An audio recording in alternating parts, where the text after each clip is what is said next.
벌써 5월이 실력의 계절이고 또 가정의 달이었던 5월이 오늘로써 그렇게 지나갑니다. 이제는 우리 인생에 있어서 2026년 5월이라는 31일은 다시는 돌아오지 않죠. 이런 아쉬움 속에서 우리가 이 한 달을 잘 마무리하고 또 밝아오는 그런 6월도 하나님 은혜 가운데 그렇게 잘 지낼 수 있도록 우리가 하나님께 그렇게 기도하는 것도 매우 중요하다라고 생각을 합니다. 요즘 지방선거로 인해서 참 민심이 많이 술렁이고 있는 모습들을 봐요. 어떤 분들은 정치에 어떤 신물을 느껴서 관심이 없는 분들도 많이 있고 또 많은 관심을 가지고 그렇게 지켜보는 분들도 있습니다. 우리 그리스도인들의 입장에서는 어떤 색깔에 상관없이 사실은 하나님을 두려워하고 그렇죠. 우리 국민들을 아주 잘 보살필 수 있는 그런 일꾼들이 그런 많이 선출되었으면 좋겠다라는 생각을 가져보고 또 우리 그리스도인이라면 마땅히 이런 일꾼들이 뽑히게 하여 주옵소서라고 기도해야 하는 것도 우리의 본분이고 의무라라고 그렇게 말씀을 드릴 수가 있습니다. 오늘 본문의 이야기는 참 쉽지 않은 이야기예요. 우리가 설교하기도 그렇게 난해한 부분이라고도 말씀드릴 수가 있어요. 그 사람이 그 인간관계가 얽히고 설키면 이게 풀어내기가 쉽지 않아요. 그래서 많은 사람들이 법망에 호소를 하고 법에 따라서 그렇게 판결을 받는 것도 이런 인과관계가 사실 쉽지 않다라고 말씀드릴 수가 있습니다. 오늘 에스라 10장 우리가 마지막 장을 이렇게 마무리하면서 오늘 본문 이야기는 바로 이스라엘 백성들에게는 참 가슴 아픈 마음 아픈 그런 결단을 내릴 수밖에 없고 또 이런 결단을 요구하고 있다라고 그렇게 말씀드릴 수가 있는 거죠. 그래서 우리 인생이 죄된 삶을 가지고 그 죄된 삶으로 인생을 마감할 건가? 아니면 이 죄악이 간영된 삶, 이 죄악의 삶을 벗어버리고 하나님 앞에 온전한 마음으로 그렇게 살아갈 것인가? 라는 것은 여전히 이것이 선택의 문제라고만 우리가 치부할 수 없다라는 거죠. 오늘 이 본문의 말씀도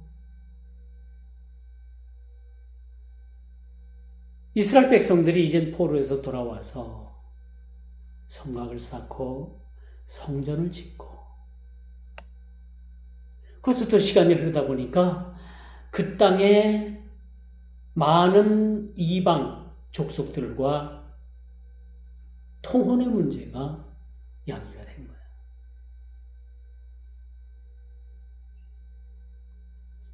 하나님께서는 그 땅, 그 원주민, 그 땅, 그 이방 민족을 통해서 결혼 제도를 기뻐하시지 않았던 겁니다. 그런데 이스라엘 백성들은 그들이 그 땅 많은 이방 족속들과 서로 아들을 내어주고 며느리를 삼고 또 친히 아내로 삼고 친히 뭐 여러 가지 등등으로 인해 가지고 막 섞이게 된 거야. 이게 하루 이틀이 아니라 벌써 그런 일들을 통해서 자식까지 2세까지 그렇게 등장하는 모습을 우리가 보게 됩니다. 이에 대해서 이 일은 보통 일이 아니라 심각한 이스라엘의 정체성으로 이스라엘 민족의 일대 위기로 이것이 작용하게 됐다라는 사실을 우리가 보게 되는 거예요. 그런데 오늘 본문 2절을 보니까 아주 중요한 이야기가 오늘 본문에 기록되어 있어요. 2절 하반절이죠. 하나님께서 이들에게 기회를 주고 계십니다. 이방인 인간들과의 그 통혼 문제를 너희들이 정리하라는 거예요. 이 통혼 문제가 정리되지 않으면 너희들에게는 희망이 없다는 얘기입니다. 뭐라고 말씀하고 있어요? 아직도 소망이 있나니. 그들에게는, 이스라엘 백성들에게는 아직도 소망이 있나니. 이 말씀이 쓰여진 이 강한 이 뉘앙스는 뭘 뜻하는가? 돌아오란 얘기입니다. 너희들이 제자리로 돌아오란 얘기예요. 금기시대였던, 금해졌던 이방인들과의 이 통혼 문제가 더 이상 이것이 확전되지 않고 너희들이 이젠 돌아오란 얘기입니다. 낳았던 자식들을 돌려보내야 되고, 며느리 삼았던 그 이방 여인들을 돌려보내야 되고, 사이 삼았던 그런 자들을 돌려보내야 되고, 너희 아내 되었던 여자들을 돌려보내는 얘기입니다. 이게 쉬운 일일까요? 결코 쉽지 않은 거예요. 우리 인간관계에 있어서 이것이 얽히고 설키게 되면은 이거보다 더 복잡한 문제가 없는 겁니다. 이거보다 더 복잡한 문제가 없어요. 차라리 싸움을 하고 한 대 때리고 한 대 쥐어받고 해가지고 이걸 형사적 사건으로 이걸 판단내는 건 쉬운데, 이게 민사적인 문제가 얽히고 설키게 되면 이건 한도 없고 끝도 없는 거예요. 이런 늪에 이스라엘 백성들이 빠져 있음을 보게 됩니다. 그런데 오늘 성경은 뭐라고 얘기를 합니다? 아직도 너희들이 듣지 않았다. 그들에게서 그들을 너희들이 돌려보내라. 아직도 너희들은 희망이 있다. 돌아서라는 얘기입니다. 이스라엘 백성들로서는 참 어려운 결단을 그렇게 요구하고 있다는 사실이죠. 이방 여인을 취하여 자식까지 낳고 오손도손 재미있게 살고 있는데 어느 날 갑자기 다 내보내는 얘기예요. 돌려보내라는 얘기입니다. 여러분 같으면 어떻게 하겠어요? 아이고 하나님, 내가 교회를 안 다니면 안 다니고 내가 예수를 안 믿으면 안 믿었지, 지금 내 자식이 자식까지 낳고 내가 취한 이 여자가 자식까지 낳았는데 어떻게 이 여자를 돌려보냅니까? 나 못합니다. 10중 8구 그렇게 이야기하기 쉬워요. 그렇지 않겠습니까?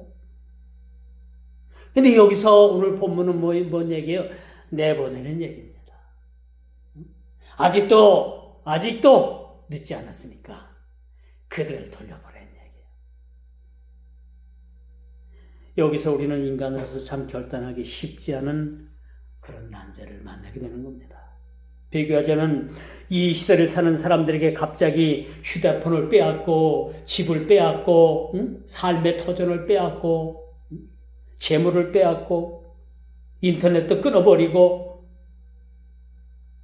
그렇다면 여러분 살아갈 길이 있겠습니까? 이런 상황을 여러분들이 받아들일 그러한 용기가 있겠습니까? 그런 결단할 수가 있겠습니까? 이걸 정당하다고 말할 수 있겠습니까? 아니라고 하겠죠. 아니라고 하겠죠. 어느 날 갑자기 가족을 해체하려고 하는데 이게 쉬운 게 아니잖아요. 하나님께서 최초의 인류의 가정을 주셨어요. 최초의 인류의 가정이 어디 누굽니까? 아담과 하와의 가정인 거예요. 오늘 본문도 마찬가지입니다. 하나님께서 한 가정으로 그렇게 묶어진 이 한 가족의 구성 단위를 해체하라는 얘기예요. 이게 쉬운 겁니까? 가족 해체가 쉬운 거예요? 우리 늘 또 그런 말 하잖아요. 저는 호적에서 파내버려야 되겠다고. 근데 말은 그렇게 해도 그게 쉬운 거예요? 쉽진 않은 거예요. 못하는 겁니다. 얼마나 미웠으면 호적에서 파내겠다고 얘기를 하는가. 여러분 한번 생각해 봐요. 실제로 말은 그렇게 해도 여러분 호적에서 파내는 자식이 있어요? 없잖아요. 없습니다. 이게 쉽지 않은 거예요. 호적에서 파내기가. 이건 호적에서 파내는 서류상의 문제란데 이것도 어려운데 그동안에 얼굴을 맞대고 그렇게 살을 부비면서 같이 살았던 가족이 어느 한 날 하루아침에 내보내는 얘기예요. 가족을 해체하라는 얘기입니다. 돌려보내는 얘기예요. 이게 가능하다고 생각을 합니까? 어렵잖아요. 어려워. 그런데 여러분 더 잘 들어보세요.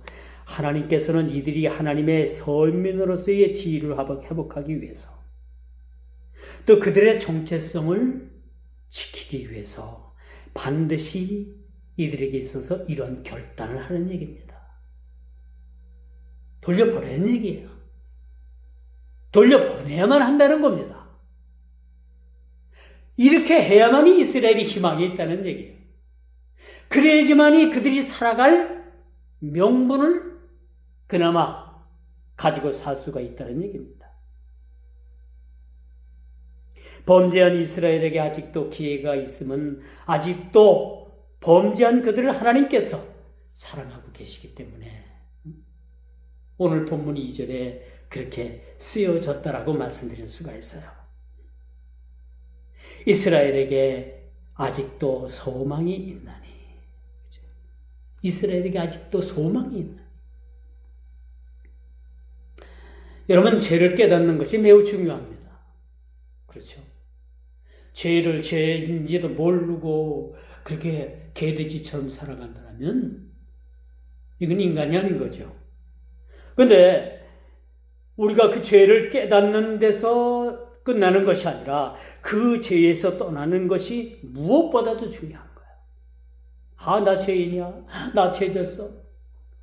여기서 우리가 한탄하고 내가 죄인이라는 것을 고백하는 것에서 끝나는 것이 아니라 그 죄에서 돌아서는 거예요.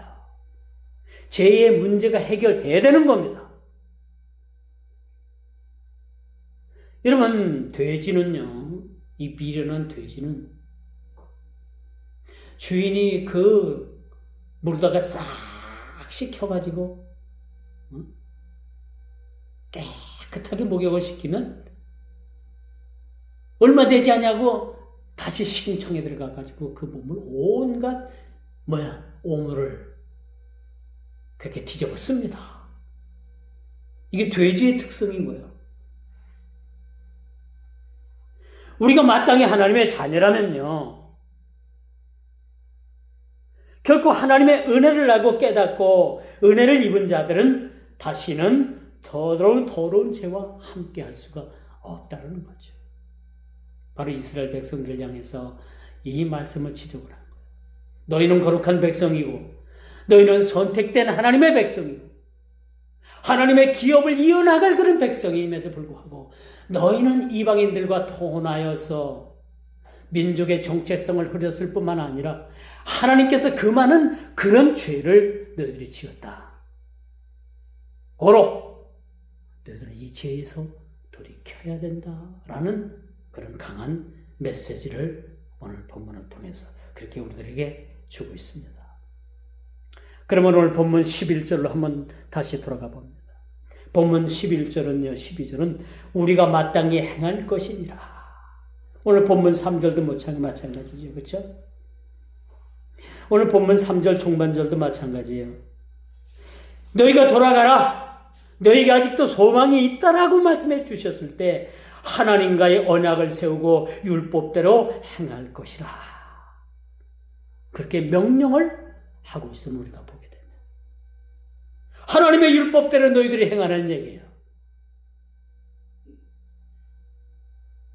그 만든 법 테두리 안에서 너희들이 살아가라는 얘기입니다.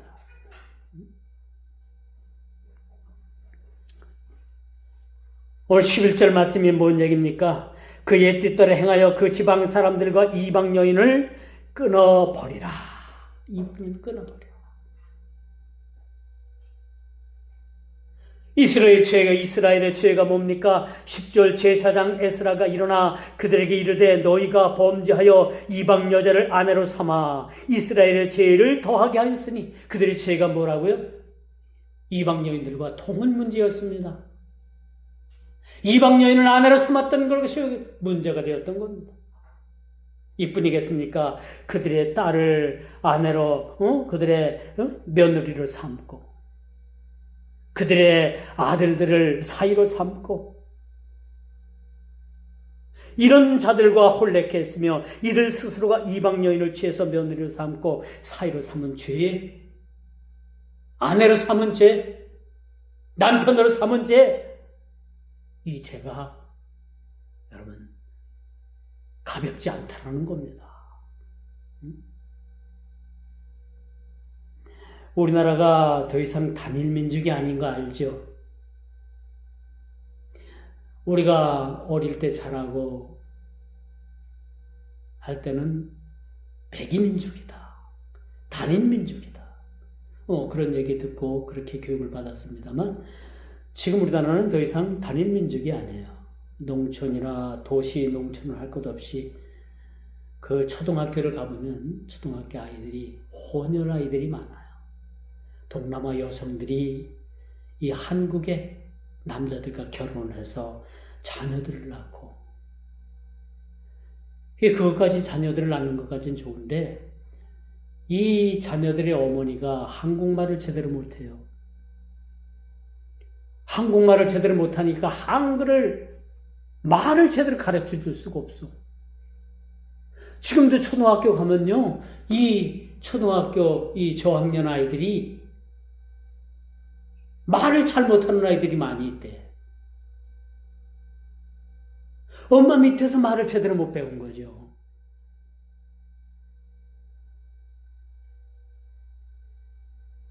이뿐입니까? 전에는 한국 그 토종 아이들이 동남아 아이들, 그 혼혈 아이들을 막 괴롭혔어요. 근데 지금은 혼혈 아이들이 더 많대요, 이 토종 아이들보다. 그래서 혼혈된 그 아이들이 토종 아이들을 막 괴롭히고 왕따를 시킨답니다. 이 좋은 현상은 아니에요. 따돌림 현상, 이런 현상, 일본 말로는 이지메라고 하잖아요. 이런 현상이 좋은 건 아닙니다만, 오늘 이스라엘에게 있어서 깊이 들어온 이 통혼의 문제는 단순히 이스라엘의 정통성, 단일민족, 이런 수호 차원에서 문제가 야기된 것은 결코 아니란 얘기입니다. 이 문제는 이방인들이 우상의 문제와 더불어서 더 이상 통제할 수 없는 사회적인 시스템이 망가지고 있다는 사실이죠. 이들과 통혼을 하면서 이들이 가지고 있던 이 우상들, 이들이 가지고 있던 온갖 우상들이 들어와서 이스라엘 백성들과 뒤섞이게 되는 거예요.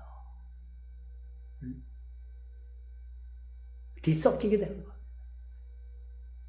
이게 문제인 거예요. 이 지구상에는 수많은 종교들이 있어요.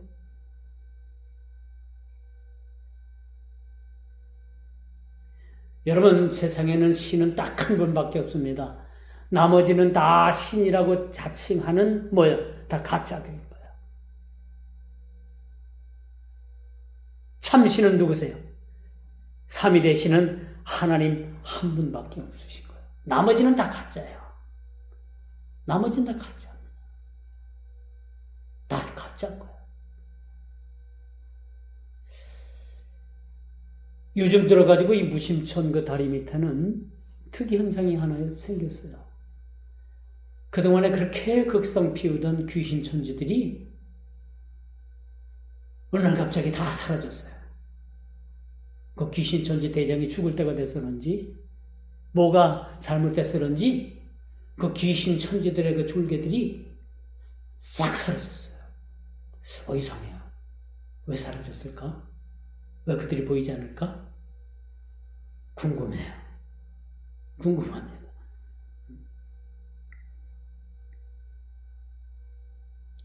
오늘 본문을 보십시오. 그나마 퍽 다행스러운 일들이 오늘 본문에 기록이 되어 있습니다. 이 문제에 당면했던 자들이 대부분의 자신들의 잘못을 깨닫고 이방 여인들과 그 관계된 우리가 마땅히 행할 것이라. 그렇죠? 마땅히 행해야 될 일들이 뭔가. 또 오늘 본문 2절에는 그렇게 말씀하잖아요.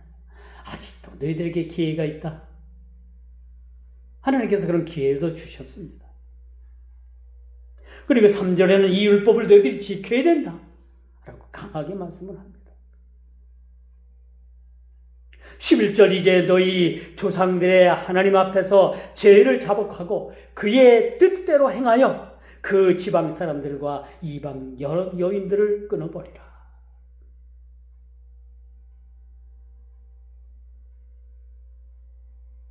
이스라엘의 죄가 무엇입니까? 그들에게 있어서 너희가 범죄하여 이방 여자를 아내로 삼아 이스라엘의 죄를 더 가중하게 하였으니 이게 죄의 본질이었던 거예요. 이뿐입니까? 그들의 딸을 아내로 내어주고, 그렇죠? 또 그들을 아내 삼고 며느리 삼고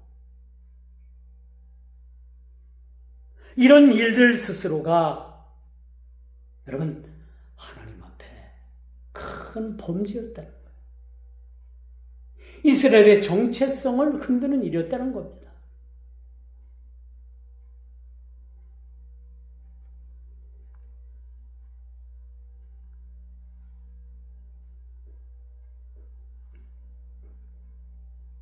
이 문제는요, 이방인들의 우상의 문제와 더불어서 더 이상 통제할 수 없는 사회적인 시스템이 망가지고 있었다는 거예요.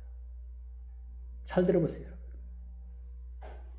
그나마 여러분 이 문제에 당면했던 대부분의 사람들이 오늘 본문 12절에 보니까 그 아픔을 극복하고 그 하나님의 율법, 그들에게 마지막 주어진 그 기회를 놓치지 않고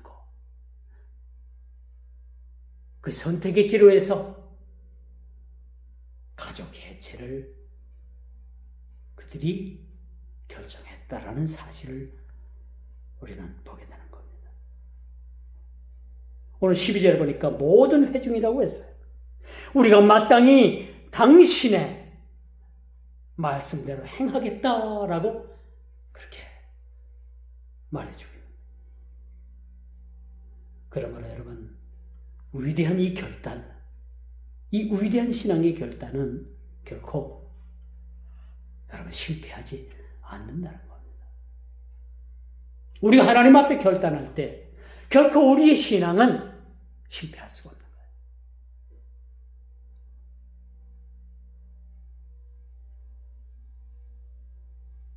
가정을 깨뜨리고 이방 아내와 자녀들을 내쫓는 것이 과연 하나님께서 기뻐하시는 일인가?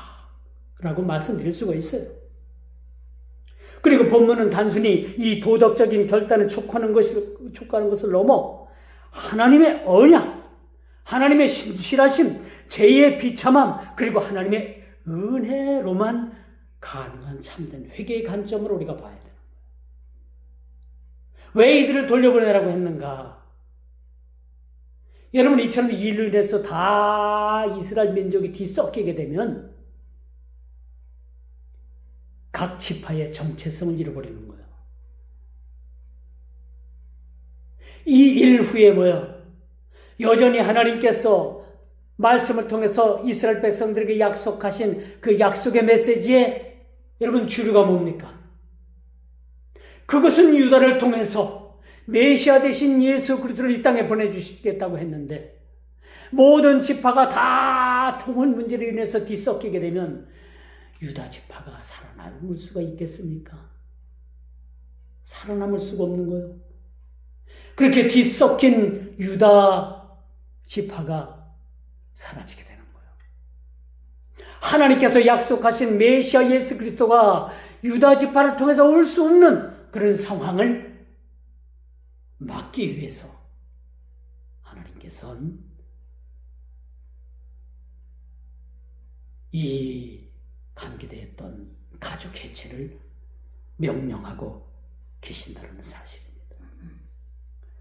그들에게는 가슴 아프고 냉혹해 보이는 이런 장면으로 가득 차 있지만은 바벨론 포로 생활에서 돌아온 이 유다 공동체가 이방인들과 이 결혼 문제로 인해서 이젠 이 가정들이 해체가 되고 그들을 돌려보내야만 했던 이런 이 아픔을 극복하고 결단해야만 했던 이 이유가 바로 여기에 있었던 거예요. 이스라엘의 거룩한 정체성. 메시아 예수 그리스도가 유다 지파를 통해서 와야만 했던 이 사실. 이런 예언적 메시지가 이루어지기 위해서 이스라엘의 죄를 정화할 수밖에 없었다는 사실입니다. 오늘날의 인본주의적인 시각으로 보면 이는 비정하고 배타적이고 이 배타적인 종교 정화 운동처럼 보일 수도 있어요. 그러나 우리가 믿는 이 개혁주의 신앙은 성경을 인간의 감정이나 도덕적 기준으로 삼지 않는다는 사실 또한 우리가 기억을 해야 되는 겁니다. 이게 중요한 사실인 거예요. 이제 말씀의 결론을 맺을게요. 하나님의 구속사적인 이 관점에서 볼 때 우리는 비로소 이 아픈 사건에 대해서 감춰진 하나님의 거룩한 열망과 은혜를 발견하게 되는 거예요. 왜 그러셨을까? 왜 하나님이 이토록 잔인해 보일 정도로 이방 아내와 자녀들을 끌어내게 하셨을까요?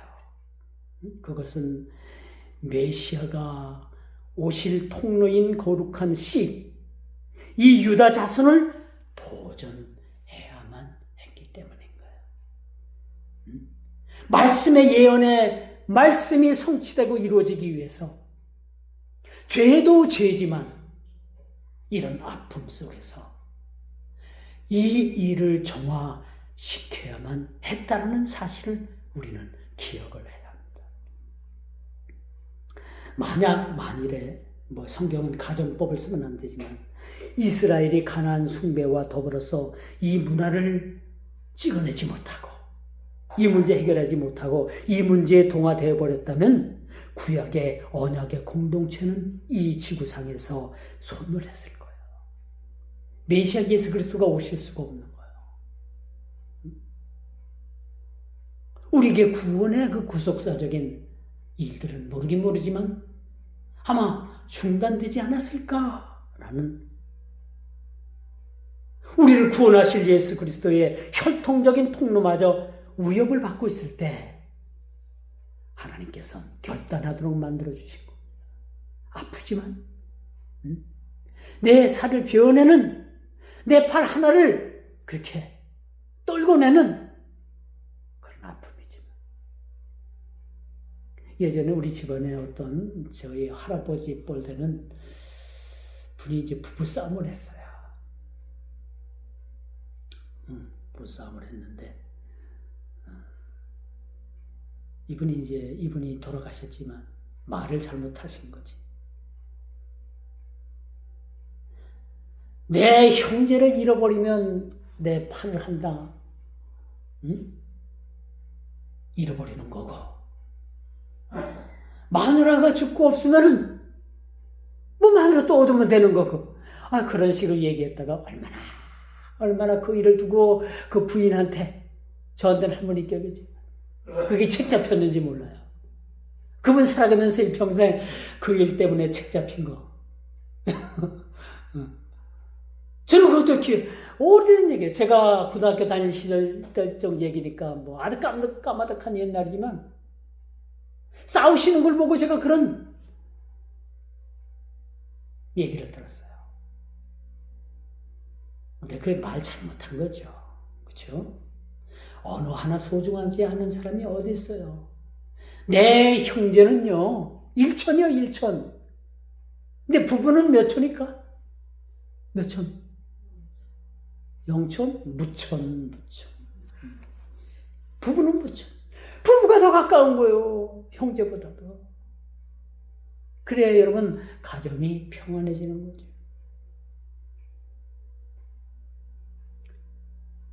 오늘 본문 10장은 결코 구약의 한 시대를 살았던 유대인들의 율법주의적인 숙청 이야기가 아닙니다.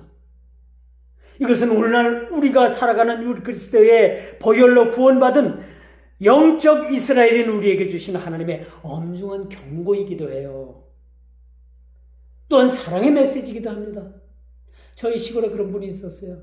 여자분인데 이방인 남편, 이 남편도 이제 부인을 사별을 하고 이렇게 또 재혼을 하는 입장이었는데 이 여자분이 믿지 않는 남편하고 결혼을 했어요. 그리고 이제 이 여자는 내가 교회 다니니까 어떻게든지 이 남편 결혼해서 남편 되는 분을 교회도 다니게 하고 예수 믿게 해야 되겠다 라는 생각에 결혼을 했는데 결혼하니까 꽤 됐잖아요. 엄청 오래됐어요. 꽤 오래됐지만 지금까지 그 남편을 교회로 인도하지 못한 거예요.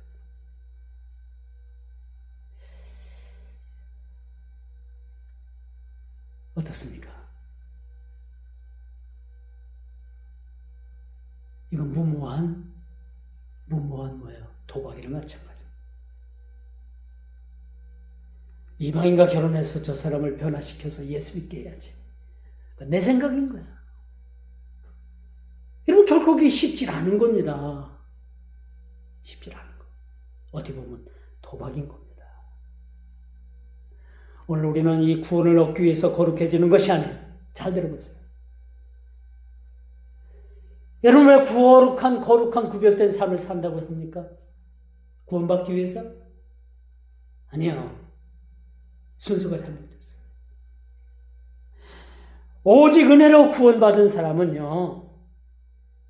구원받았기 때문에 우리가 거룩한 삶을 살도록 노력을 해야 돼요. 구원받기 위해서 우리가 거룩한 삶을 사는 게 아니에요. 구원받은 사람은 구원받았기 때문에 거룩한 삶을 살기를 노력을 해야 된다는 거예요. 이게 중요합니다. 오늘 10장은 참 무거운 이야기입니다. 참 설교하기가 쉽지 않아요. 많은 사람들이 이 말씀을 듣고 공감할 부분도 있지만 공감하지 못할 부분들도 있다라고 생각을 해요. 왜 하나님께서 자식까지 낳았는데 왜?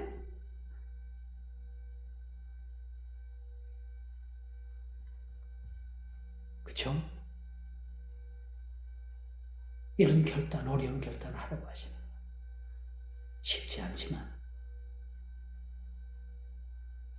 이러한 이 구속사적인 문제가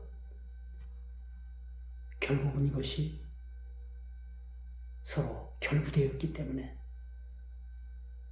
이런 상황이 될 수밖에 없었다는 사실을 우리가 이해하는 것이 오늘 본문의 말씀임을 믿고 우리가 끝까지 믿음의 경주를 잃지 않고 그 유다 지파를 통해서 오신 메시아 예수 그리스도 그분을 통해서 우리가 구원받았다면 구원받기 위해서 우리가 거룩한 백성이 되고 거룩한 삶을 사는 것이 아니라 구원받았기 때문에 우리가 거룩한 백성으로 살아갈 수 있는 저와 여러분 모두가 다 되기를 주님의 이름으로 축원하면서 말씀을 맺도록 하겠습니다. 기도합니다.